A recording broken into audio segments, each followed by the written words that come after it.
யார் யாரோ வாழ்வீரே சிலுவையை கண்டீரோ, சிலுவைக்காய் பணி செய்ய வாரீரோ. கிறிஸ்துவுக்குள் பிரியமானவர்களே, மரணத்தை ஜெயித்து உயிரோடு எழுந்த ஆண்டவர் இயேசு கிறிஸ்துவின் நாமத்தினாலே உங்கள் அனைவருக்கும் எங்கள் அன்பான கிறிஸ்துமஸ் நல்வாழ்த்துக்களையும் புதிய ஆண்டுக்கான வாழ்த்துக்களையும் நாங்கள் தெரிவித்துக் கொள்கிறோம். ஆண்டவராகிய இயேசு கிறிஸ்துவனுடைய கிருபை, இரக்கம், தயவு உங்களோடு கூட தங்கியிருப்பதாக. அருமையானவர்களே, SMPM salvation mission partaker moment, NGPM நெகேமியா new generation partaker moment missionary இயக்கத்தை நடத்துகிறது உங்களுக்கு தெரியும். இந்த மிஷனரியில் ஆண்டவருடைய பெரிய கிருபையினாலே 197 மிஷனரிமார் இந்தியாவின் 24 மாநிலத்தில், நேபாள் நாட்டில் 6 மாநிலத்தில் நற்செய்தி அறிவிக்கிற பணியில் ஈடுபட்டிருக்கிறார்கள். பணிகளின் நடுவில் 250 குழந்தைகளை நாம் படிக்க வைத்திருக்கிறோம். அதோடு கூட டேக்கர் சென்டர், டியூஷன் சென்டர்ஸ் என்று நடத்துகிறோம். இந்த மிஷனரி ஊழியத்தின் மூலமாக இதுவரையிலேயும் 562 கிராமங்களில் சபைகளை உருவாக்கி இருக்கிறோம். சுமார் 4560 பேருக்கு முதல் தலைமுறை கிறிஸ்தவர்களாக ஞானஸ்நானம் பெற்று சபைகளில் இணைந்திருக்கிறார்கள். நம்முடைய தேசத்தில் நல்ல ஒரு திறந்த வாசலை ஆண்டவர் தந்திருக்கிறார். குறிப்பாக கடந்த தேர்தலுக்கு பின்பு, இன்னும் சொல்லப்போனால் இந்த கிறிஸ்துமஸ் காலங்கள் எல்லா வருஷத்தை காட்டிலும் இந்த வருஷம் எல்லா மாநிலத்திலையும் கிறிஸ்துமஸ் நிகழ்வுகளை சிறப்பாக நடத்தி கொண்டிருக்கிறோம். குறிப்பாக 15ஆம் தேதியிலிருந்து பல இடங்களில் இந்த டிசம்பர் மாதத்தில் பெரிய அளவிலான கிறிஸ்துமஸ் விழாக்கள் நடந்து கொண்டிருக்கிறது. இந்த ஜனவரி மாதத்தில் நேபாளில் ஒரு ஆலயம், பீகாரில் ஒரு ஆலயம் என்று சொல்லி பிரதிஷ்டைக்கான காரியங்கள் எல்லாம் முடிகிற நிலையில் இருக்கிறது. ஜெபித்து கொள்ளுங்கள். நம்முடைய இந்திய தேசத்திலையும் சரி, அண்டை நாட்டிலையும் சரி, தேவன் நல்ல திறந்த வாசலை நம்ம தந்திருக்கிறார். கிட்டத்தட்ட ஒரு 60 இடங்களில் ஆலயம் கட்டுவதற்கு நாம் அஸ்திபாரம் போட்டு வச்சுருக்கிறோம். அதில் ஆலயம் கட்ட வேண்டும். அருமையானவர்களே, இந்த ஆலயம் கட்டுகிற விஷயத்தில் பல இடங்களில்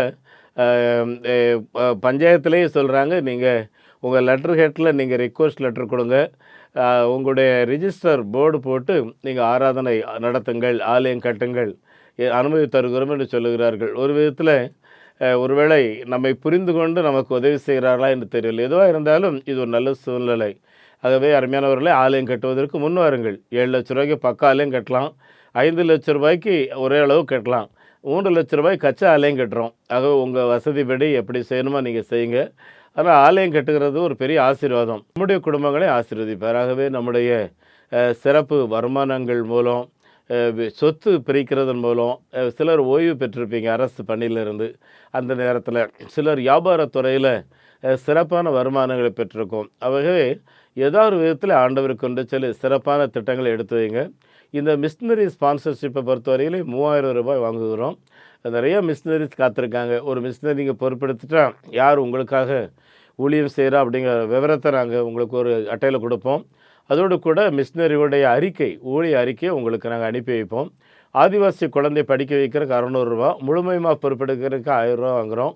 அருமையானவரில் ஒரு ஆதிவாசி பிள்ளைக்கு 1200 ரூபா செலவாகும். ஆகவே நீங்கள் முழுமையமாகவோ இல்லை அதில் பாதியோ பொறுப்பெடுக்கலாம். அதே போல் மிஷினரிகளுடைய குழந்தைகளுக்கு 1000 ரூபாய் வாங்குகிறோம்.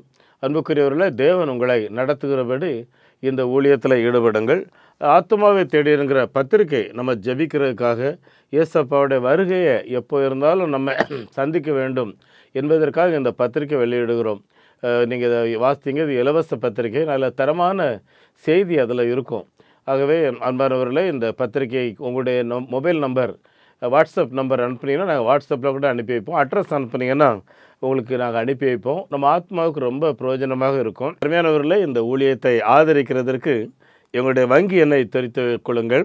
நெகேமியா new generation partaker moment, State Bank of India, account number 42 17 80 20 691, IFSC code SPIN 0061767.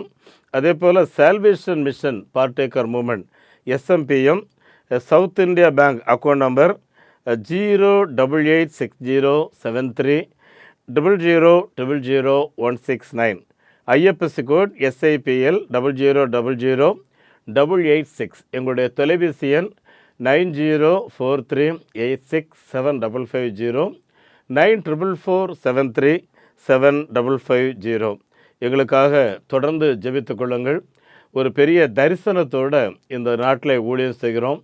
அருமையானவர்களே, உங்களுக்கு அறிந்த போதகர்மார், உங்களுக்கு தெரிந்த குடும்பங்களுக்கும் இந்த ஊழியங்களை அறிமுகப்படுத்துங்க. கிறிஸ்துவுக்குள் பிரியமானவர்களே, பொதுவாக கிறிஸ்துமஸ் பண்டிகை பிடிந்த பின்பு குடும்பம் என்றால் என்ன, அந்த குடும்பம் ஒரு ஆரோக்கியம் என்பதை பொறுத்து பேசுவார்கள். அதன் அடிப்படையில் இன்றைக்கு உங்களோடு கூட ஆபிரகாம் சாராள் என்ற அந்த குடும்பத்தை குறித்து சில வார்த்தைகளை, நான் சில குறிப்புகளை பகிர்ந்து கொள்ள விரும்புகிறேன். ஆபிரகாம் என்பதற்கு திரளான மக்களுக்கு தகப்பன் என்று பொருள். சாரா என்பதற்கு உலக இளவரசி என்று பொருள்.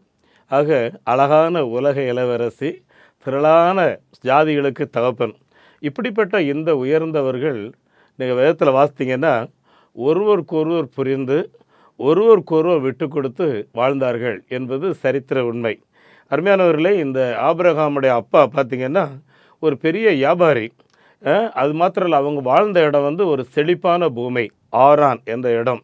அருமையானவர்களே, இப்படிப்பட்ட நேரத்தில் ஆண்டவர் இந்த ஆபிரகாமை அழைக்கும்போது, இந்த ஆபிரகாம் எல்லாவற்றையும் விட்டு புறப்படும்போது அந்த சாராளும் ஆபிரகாமோடு சேர்ந்து புறப்பட்டு போனாங்க. கொஞ்சம் யோசித்து பாருங்கள், வசதியான இடம், செழிப்பான இடம், எல்லாத்தையும் விட்டுட்டு எங்கே போகிறோன்னு தெரியாமல் போகும்போது 2 பேரும் போகிறாங்கன்னா, அது இந்த சாராள் வந்து அவ்வளவு கீழ்ப்படிதலோடு தன் கணவனுக்காக எல்லா காரியங்களும் செய்கிறது. எங்கே போனாலும் சரி பார்த்துக்குங்க, இந்த ஆபிரகாம் முதல்ல போனவுடனே ஒரு பலிபீடம் கட்டுவார், ஆண்டவரை தொழுது கொள்றதுக்காக. கூடாரம் கூட போட்டிருக்க மாட்டார். ஆனால் முதல் வேலை அவருக்கு பலிபீடம். இப்போ இந்த அம்மா ஒரு நாளும் செய்ய வேண்டிய வேலையை முதல்ல செய்ய அப்படின்ற வார்த்தை இல்லாமல் முக்கியத்துவம் கொடுக்க வேண்டிய காரியத்தை முக்கியத்துவம் கொடுக்குறக்கு அந்த அம்மா விட்டு கொடுத்ததுனால தான் ஒரு பெரிய ஆசீர்வாதம் பார்த்துக்குங்க. அருமையானவரில் இன்னொரு தடவை ஆபிரகாமுக்கும் லோத்துக்கும் வாக்குவாதம் வருது. நம்ம சரித்திரத்தில் வேதத்தில் நம்ம எல்லாரும் வாசிக்கிறது. அந்த நேரத்தில் அருமையானவரில் லோத்து நல்ல செழிப்பான பச்சை பசேல்னு இருக்கிற பூமியை பார்த்து தெரிந்தெடுத்து போகிறாரு. ஆனால் இவர் வறண்ட இடத்து தான் போகிறார், வேறு இடம் இல்லை. அப்போ அந்த அம்மா, போய் நீ தான் எல்லாத்துக்கும் முதலாளி, அவனுக்கு போய் எல்லாத்தையும் விட்டு கொடுத்துட்டு இப்போ நீ வறண்ட ஒன்றெல்லாம் எடுத்து போறின்னு சொல்லி கேட்காம வறண்ட இடத்துக்கு அவரோட போனாங்க. ஆனால் நடந்தது என்னன்னு பார்த்தீங்கன்னா, கர்த்தர் ஆபிரகாம் இருந்ததை பார்த்து அந்த வறண்ட இடத்த அவருக்கு வந்து செழிப்பான இடமா மாற்றி கொடுத்ததை நம்ம வாசிக்கிறோம். அது மாத்திரம் இல்லை, ஒரு முறை திடீர்னு ஆபிரகாம் வீட்டுக்கு விருந்தாளியை கூப்பிட்டு வர்றாரு. இந்த அம்மாவுக்கு ஏற்கனவே அவங்க புருஷன் மண்டாட்டி 2 பேர் தான். அதில் 2 பேரை கூப்பிட்டு வந்தால் எப்படி இருக்கும், வீட்டில் சட்டிப்பான தடாபடான்னு சத்தம் கேட்கும் இல்லையா. ஆனால் அந்த அம்மா அதெல்லாம் ஒன்றும் சொல்லாமல் சிரித்த முகத்தோடு அவங்க வந்து ஒரு பெரிய விருந்தை ஆயத்தப்படுத்தினார்கள். அந்த விருந்தாளியை உற்சாகத்தோடு வரவேற்றதுனால ஒரு புத்திர பாக்கியத்தை அவர்கள் பெற்றுக்கொண்டார்கள் என்று நம்ம வேதத்தில் வாசிக்கிறோம். அருமையானவர்களே, இப்படி எல்லா விதத்திலையும் தன் கணவனுக்காக ஹைலி சப்மிட்டட் லேடி தான் அந்த ஆபிரகாம் மனைவி சாராள் பார்த்துக்குங்க. அருமையானவர்களே, அது மாத்திரமல்ல, சாராள் வந்து ரொம்ப நம்பிக்கைக்கு பாத்திரமானவள். ஆகவே தான் இந்த ஆபிரகாமை சாராள் தம்பதி ரொம்ப ரோல் மாடல். 1 பேதுரு 3:1-6 வரைக்கும் வாசித்து பார்த்தீங்கன்னா, மனைவிகளை உங்கள் சொந்த புருஷர்களுக்கு கீழ்ப்படிந்திருங்கள் அப்படின்னு சொல்லி பேதுரு எழுதியிருக்காரு. அப்படி எழுதும்போது என்ன சொல்கிறாரு, உங்கள் கற்புள்ள நடக்கையை பார்த்து அந்த கணவன் மோசமான ஆளாக இருந்தால் கூட அவன் திருந்திடுவான்னு சொல்லிட்டு அதுக்கு சாராளை அவர் முன்னுதாரணம் வைக்கிறார்.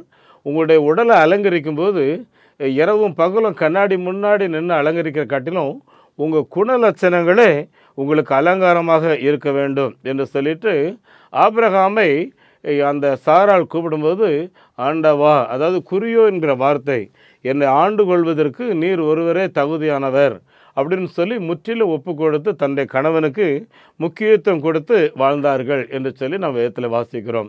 அன்புக்குரியவர்களே, இந்த ஆபிரகாம் சாராள் தம்பதியில் சாராள் உண்மையிலே ரொம்ப அழகி. அவங்க வந்து எகிப்து நாட்டில் பஞ்சத்து நிமித்தம் போயிருக்காங்க. அங்கே ஊரில் ஒரு அழகான பொண்ணு வந்திருக்காடான்னு அவ்வளோ தூரம் பேசுகிறாங்க.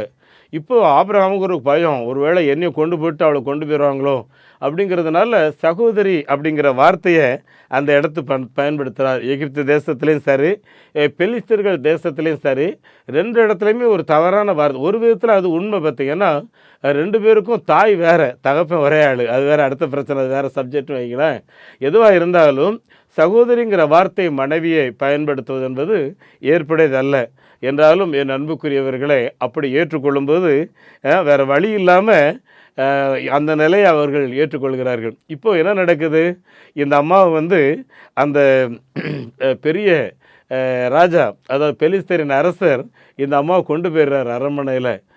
திடீர்னு கடவுள் அவரோட பேசுகிறாரு.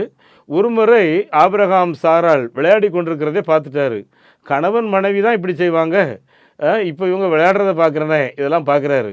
அப்படி இருக்கிறப்போ அருமையானவர்களே, இந்த சாராளை அந்த அரண்மனையில் வச்சு எல்லாரும் புகழ்கிறாங்க. நீ உலக அழகி, நீ இந்த பார்வோனோட உன்னுடைய படுக்கையை நீ கொடுத்துரு, உனக்கு எல்லாமே சொந்தமாயிரும், அப்படி இப்படிலாம் சொல்கிறாங்க. சொல்லிவிட்டு அவன் ஒரு பரதேசி, இன்றைக்கி இங்கே இருப்பான், நாளைக்கு அங்கே இருப்பான்.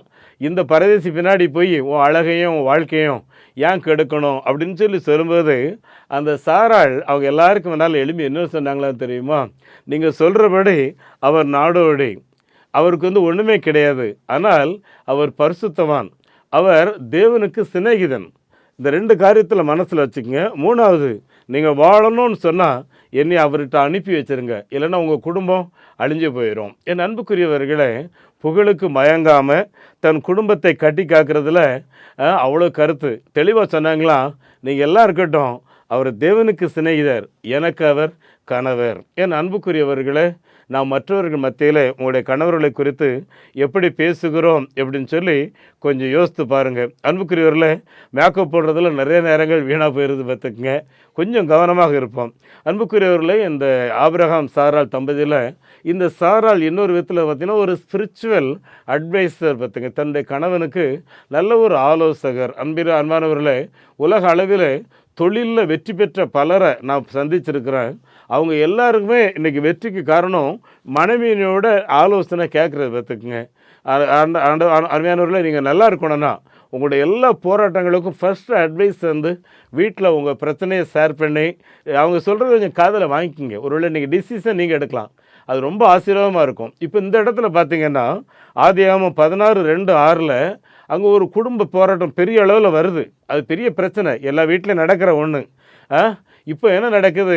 ஆண்டவர் சொல்கிறாரு ஆதியாகமம் 21:11, ஆபிரகாமே, உன்னுடைய மகன் அவனை குறித்து சொன்னவே நினைக்காத, ஆனால் சாராள் உனக்கு என்ன சொல்கிறாளோ அதற்கு நீ கீழ்ப்படி. எருமையானவர்களே, கொஞ்சம் யோசித்து பாருங்கள். ஒரு பொம்பளை சொல்ல ஒரு ஆம்பளை கேட்க முடியுமா? ஆனால் ஆண்டவர் இந்த இடத்துல சொல்கிறாரு, நீ சாராள் சொல்கிறத கேளு, அப்போ தான் நீ ஆசீர்வாதமாக இருப்பாய். என் அன்புக்குரியவர்களே, இந்த குடும்ப வாழ்க்கையில் நிறைய நேரங்களில் தவறான தொடர்பு வரும்போது அது உடனே அதிகமாக பாதித்து எரியக்கூடிய இடம் பார்த்தீங்கன்னா வீடு. அவங்களுக்கு தெரியும் அது இந்த ஆள் எங்கேயோ பார்க்குறான் அப்படின்னு சொல்லி. ஆமாம், டாக்டர் கமலேசன்னு சொல்லுவாங்க, நான் எத்தனையோ 1000 கிலோமீட்டர் தள்ளி இருப்பேன், என் மனைவி எங்கேயோ இருப்பாங்க, ஆனால் எங்கே இருக்கிறேன்னு சொல்லி டெய்லி தொடர்பு கொண்டு பேசுவேன். ஆனால் தெளிவாக சொல்லுவாங்க, நீ இன்றைக்கி இங்கே இருந்த, இதெல்லாம் பேசினேன், இதெல்லாம் பார்த்தேன் அப்படின்னு சொல்லி.